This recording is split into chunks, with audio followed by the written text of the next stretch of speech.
Assalamualaikum warahmatullahi wabarakatuh. Alhamdulillahirobbil alamin. Segala puji hanya milik Allah Subhanahu wa Ta'ala yang masih memberikan kita nikmat iman, kesehatan, dan kesempatan untuk terus belajar dari setiap cerita hidup. Sholawat dan salam senantiasa kita panjatkan kepada baginda Nabi Muhammad SAW yang menjadi teladan dalam setiap langkah kehidupan. Halo sahabat cerita dan makna hidup, apa kabar hari ini? Semoga selalu dalam lindungan Allah dan penuh kebahagiaan. Terima kasih telah kembali hadir di episode ke-12 ini. Di sini, kita akan terus mengeksplorasi hikmah kehidupan yang bisa memperkaya jiwa dan menginspirasi kita untuk menjadi lebih baik. Di episode kali ini, kita mengambil tema, mengikis prasangka, menemukan cahaya hidup. Mari mulai pembicaraan kita hari ini dengan doa mohon bimbingan Allah Subhanahu wa Ta'ala, dan hati yang lapang juga pikiran yang jernih. Jangan lupa untuk menyimak sampai akhir, karena ada banyak hikmah yang bisa kita petik bersama. Bismillahirrohmanirrohim. Mari kita mulai episode ini. Prasangka adalah sikap mental yang dapat memengaruhi cara seseorang memandang dunia dan berinteraksi dengan orang lain. Dalam Islam, menjaga prasangka baik adalah bagian dari keimanan dan akhlak mulia, sedangkan prasangka buruk harus dihindari karena dapat membawa kerugian bagi diri sendiri dan orang lain. Prasangka adalah penilaian awal atau asumsi seseorang terhadap sesuatu, baik itu orang lain, situasi, atau peristiwa, tanpa didasari oleh pengetahuan, bukti, atau pengalaman yang cukup. Prasangka bisa bersifat positif, baik, atau negatif, buruk, tergantung pada bagaimana seseorang membentuk persepsinya. Alangkah baiknya kita ketahui beberapa definisi dalam berbagai aspek dan akar dari prasangka tersebut sehingga kita tidak salah bersikap dalam beraktivitas yang berhubungan dengan makhluk dan terkhusus kepada Allah Subhanahu wa Ta'ala. Prasangka dalam berbagai aspek. 1. Secara bahasa, prasangka berasal dari kata pra, sebelum, dan sangka, pendapat atau penilaian. Artinya, penilaian yang dilakukan sebelum memiliki informasi yang cukup. 2. Dalam psikologi, prasangka adalah kecenderungan seseorang untuk menilai sesuatu berdasarkan asumsi yang terbentuk dari pengalaman, emosi, atau stereotip tertentu, keyakinan, atau gambaran yang terlalu sederhana, umum, tanpa melalui evaluasi logis. 3. Dalam Islam, prasangka dikenal dengan istilah dzon, yang bisa berupa husnuzon, prasangka baik, berpikir positif terhadap Allah dan sesama manusia. Suudzon, prasangka buruk, berpikir negatif tanpa dasar yang kuat, yang seringkali dilarang dalam ajaran Islam. Jenis-jenis prasangka yang sering kita dengar di antaranya. Prasangka baik, husnuzon. Contoh, percaya bahwa seseorang yang terlambat datang mungkin menghadapi kendala yang tidak disengaja. Dengan demikian akan berdampak kepada memperkuat hubungan sosial, meningkatkan kepercayaan diri, dan menumbuhkan rasa syukur. Ajaran ini diperintahkan dalam Islam sebagai bentuk keimanan dan akhlak mulia. Berprasangka baik kepada Allah saat menghadapi ujian hidup, yakin bahwa di balik kesulitan ada kemudahan. Prasangka buruk, suudzon. Contoh, menganggap seseorang bersikap tidak sopan hanya berdasarkan asumsi, tanpa mengetahui fakta sebenarnya. Dengan demikian akan berdampak kepada merusak hubungan, menimbulkan rasa curiga, dan menghambat kerjasama. Islam melarang suudzon karena dapat menimbulkan dosa dan merusak hubungan antar manusia. Quran Surat Al-Hujurat, ayat 12, jauhilah banyak dari prasangka, karena sebagian prasangka itu dosa. Prasangka ini dapat terbentuk, atau timbul oleh beberapa faktor diantaranya. Pengalaman masa lalu, peristiwa yang dialami seseorang memengaruhi cara ia menilai situasi atau orang lain. Lingkungan sosial, nilai-nilai yang diajarkan di keluarga, teman, atau masyarakat. Emosi dan psikologi, ketakutan, trauma, atau kecemasan dapat membentuk prasangka negatif. Informasi yang diterima, berita atau cerita yang bias dapat memengaruhi pandangan seseorang. Mari kita belajar dari sebuah hadis qudsi yang berbunyi, "Aku sesuai dengan prasangka hambaku kepadaku. Jika ia berprasangka baik, maka baiklah baginya. Jika ia berprasangka buruk, maka buruklah baginya." Hadis riwayat Bukhari dan Muslim. Mengenai hadis tersebut, kita ambil pembelajaran dari 3 perspektif: filsafat, agama, dan dalam kehidupan sehari-hari. Agar menambah wawasan bagi kita dan menjadikan bahan renungan juga praktek keseharian sehingga dapat meminimalisir ke dalam hal bersikap yang tidak baik. 1. Perspektif filsafat. Dari sisi filsafat, konsep ini sering dikaitkan dengan bagaimana persepsi manusia memengaruhi realitas subjektifnya. Prasangka atau keyakinan seseorang terhadap Allah mencerminkan mindset yang membentuk bagaimana ia memahami kehidupan dan hubungan dengan Tuhan. Jika seseorang percaya bahwa Allah Maha Pengasih, ia cenderung melihat segala sesuatu dalam hidup dengan optimisme. Sebaliknya, prasangka negatif terhadap Tuhan dapat menciptakan konflik batin dan menghambat kedamaian jiwa. Dalam filsafat eksistensialisme, keyakinan ini dapat dilihat sebagai bentuk tanggung jawab individu untuk membangun relasi yang bermakna dengan Tuhan melalui prasangka positif. Tentunya dengan banyak muhasabah diri, dan renungan terhadap apa yang terjadi di dalam diri akan memicu kesadaran dalam pengenalan diri, sehingga menambah wawasan dalam menentukan sudut pandang menjadi lebih baik. 2. Perspektif agama. Dalam Islam, prasangka baik, husnuzan, kepada Allah adalah bentuk keimanan. Seorang hamba dianjurkan untuk selalu berharap rahmat, ampunan, dan pertolongan Allah, bahkan di tengah kesulitan. Ini didasarkan pada sifat-sifat Allah yang penuh kasih, seperti Ar-Rahman, Maha Pengasih, dan Al-Ghafur, Maha Pengampun. Berprasangka buruk kepada Allah, seperti merasa putus asa terhadap rahmat-Nya atau menganggap Allah tidak adil, dianggap sebagai dosa besar karena menunjukkan kelemahan iman. Hal ini ditegaskan dalam Quran Surah Az-Zumar, ayat 53. Katakanlah, wahai hamba-hambaku yang melampaui batas terhadap diri mereka sendiri. Janganlah kamu berputus asa dari rahmat Allah. Maksud dari ayat tersebut diantaranya, secara fokus bahwa yang disebut melampaui batas, sebagai hamba, sejatinya tidak tahu apapun, namun terlalu egois jadi sok tahu. Sadari dan akui, karena tidak ada sedikit pun kemampuan, pengetahuan, terhadap diri mereka sendiri, atau tidak mengetahui sedetik pun, apa yang akan terjadi. Dengan mengakui kelemahan diri, di hadapan Allah, maka, Allah menurunkan rahmat-Nya, atau pengetahuan-Nya, sebagai cahaya kesadaran dalam kehidupan. 3. Perspektif dalam kehidupan sehari-hari. Dalam keseharian, prasangka kepada Allah memengaruhi cara seseorang menghadapi masalah. Misalnya, prasangka baik, seseorang yang percaya bahwa Allah selalu memberikan yang terbaik akan lebih tenang menghadapi ujian hidup, karena ia yakin semua ada hikmahnya. Prasangka buruk, orang yang menganggap Allah tidak peduli pada doanya mungkin menjadi kecewa dan enggan berusaha.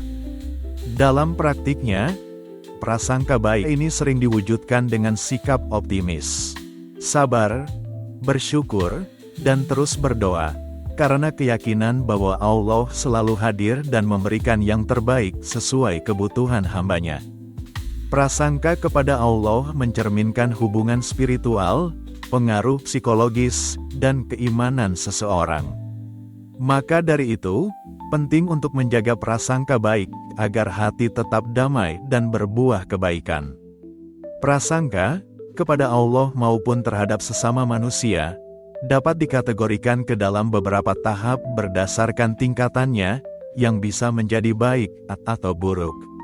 Penyebab utama prasangka tersebut dipengaruhi oleh faktor internal dan eksternal. Berikut adalah tahap-tahap dan penyebabnya. 1.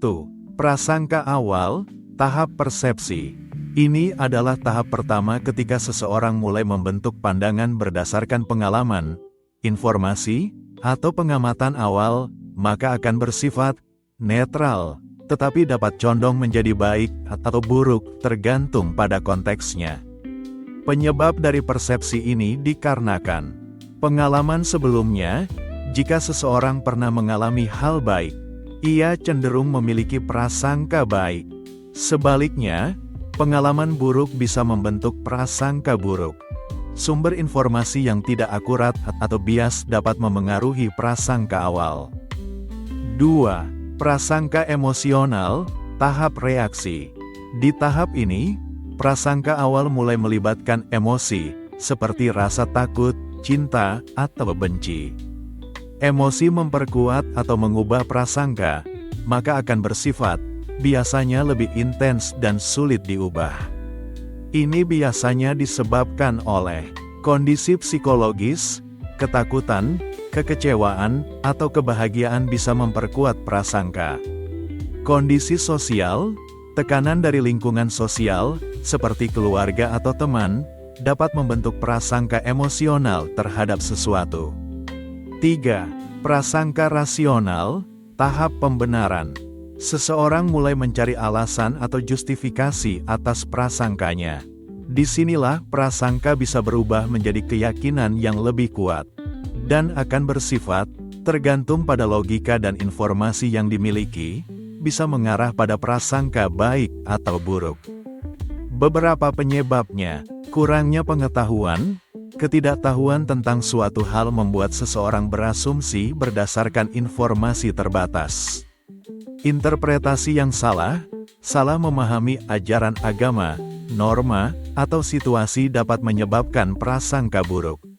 4. Prasangka yang mengakar, tahap kebiasaan.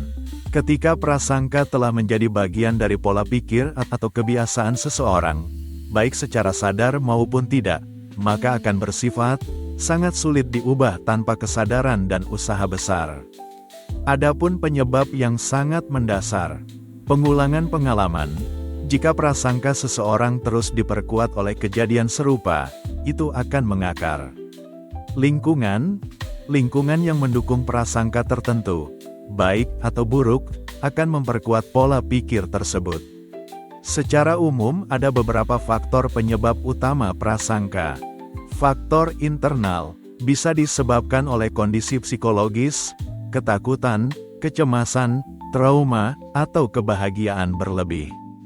Keyakinan atau iman, pemahaman agama yang kuat cenderung membentuk prasangka baik kepada Allah. Sebaliknya, lemahnya iman dapat memunculkan prasangka buruk. Faktor eksternal yang membentuk prasangka diantaranya karena lingkungan sosial, tekanan kelompok, budaya, atau stereotip yang berlaku dalam masyarakat. Pengalaman hidup, pengalaman baik atau buruk memengaruhi cara seseorang menilai situasi. Pendidikan dan pengetahuan, kurangnya wawasan atau informasi akurat membuat prasangka mudah terbentuk. Pola pikir negatif atau positif. Orang dengan pola pikir optimis cenderung memiliki prasangka baik, sementara yang pesimis lebih mudah terjebak dalam prasangka buruk. Untuk menjadikan perubahan dalam keseharian, khususnya dalam merubah prasangka menjadi baik, ada beberapa yang menjadi perhatian dan menjadi bahan kesadaran dalam mengupayakan menjadi kebaikan. Refleksi diri, evaluasi alasan di balik prasangka. Perbanyak pengetahuan, pelajari lebih dalam tentang objek prasangka. Latih prasangka baik, berusahalah untuk selalu berpikir positif, baik kepada Allah maupun sesama. Perbaiki lingkungan, hindari lingkungan yang cenderung menanamkan prasangka buruk. Perkuat iman, memperbanyak ibadah, zikir, dan merenungi sifat Allah dapat membantu mengikis prasangka buruk. Kesadaran dan usaha aktif adalah kunci untuk mengelola prasangka agar tidak berdampak negatif. Sadari dengan adanya prasangka itu sendiri, yang hasilnya baikkah atau buruk, adalah sebagai jalan untuk menemukan makna, pengalaman hidup yang menjadi pembelajaran, dalam menambah wawasan, sehingga menjadi kesadaran diri, dan kemudahan dalam beraktivitas, khususnya dalam hubungan dengan Allah dan makhluk ciptaannya. Dalam Quran Surat Al-Hujurat, ayat 12, Allah berfirman, "Wahai orang-orang yang beriman, jauhilah banyak prasangka, karena sebagian dari prasangka itu dosa." Prasangka yang baik adalah wujud ketaatan kepada ajaran Islam, menguatkan ukhuwah, serta membimbing seseorang untuk hidup dengan hati yang damai dan jauh dari kebencian. Dalam ihsan, prasangka baik adalah bentuk penghambaan yang penuh cinta dan rasa syukur kepada Allah, yang mendorong seseorang untuk memperlakukan orang lain dengan kebaikan dan kasih sayang. Prasangka baik sebagai wujud keimanan dan keihsanan.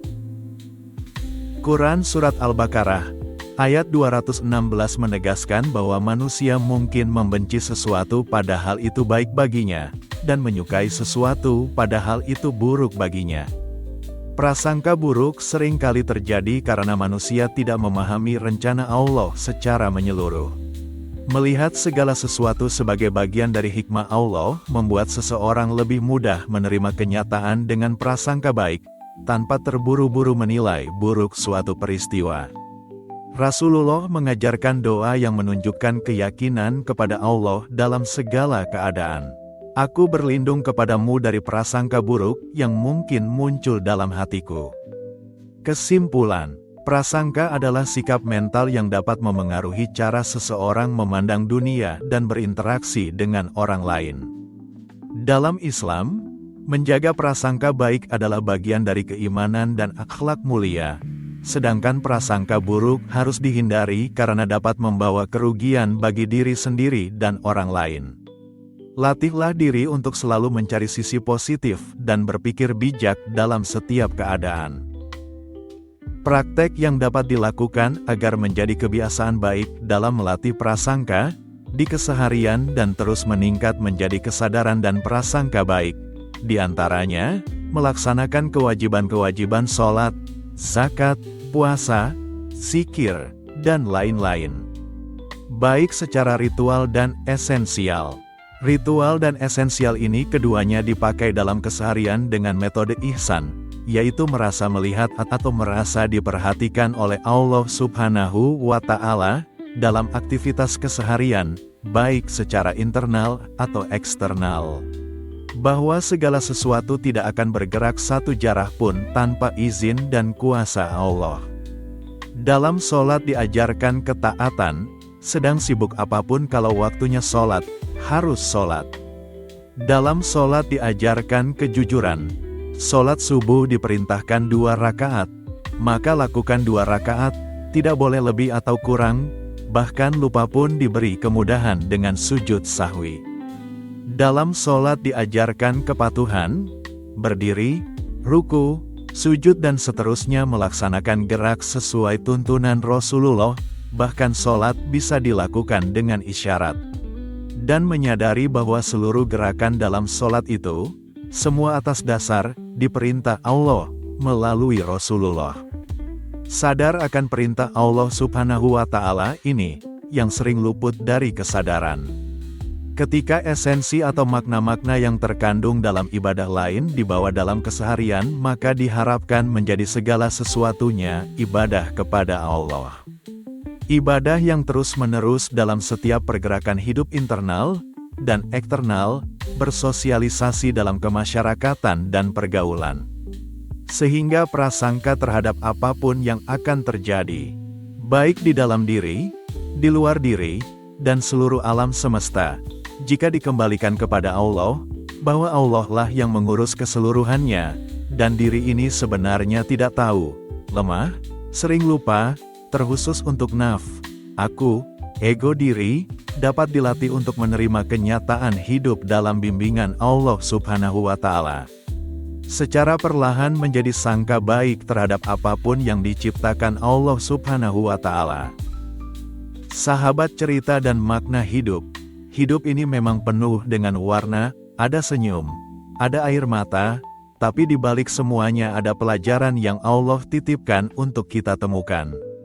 Mari terus melangkah dengan keyakinan bahwa setiap ujian adalah tanda cintanya. Dan setiap cerita membawa makna yang mendalam. Jangan lupa untuk like, share, dan subscribe channel ini agar kita terus berbagi hikmah dan cerita inspiratif. Sampai jumpa di episode berikutnya. Wassalamualaikum warahmatullahi wabarakatuh.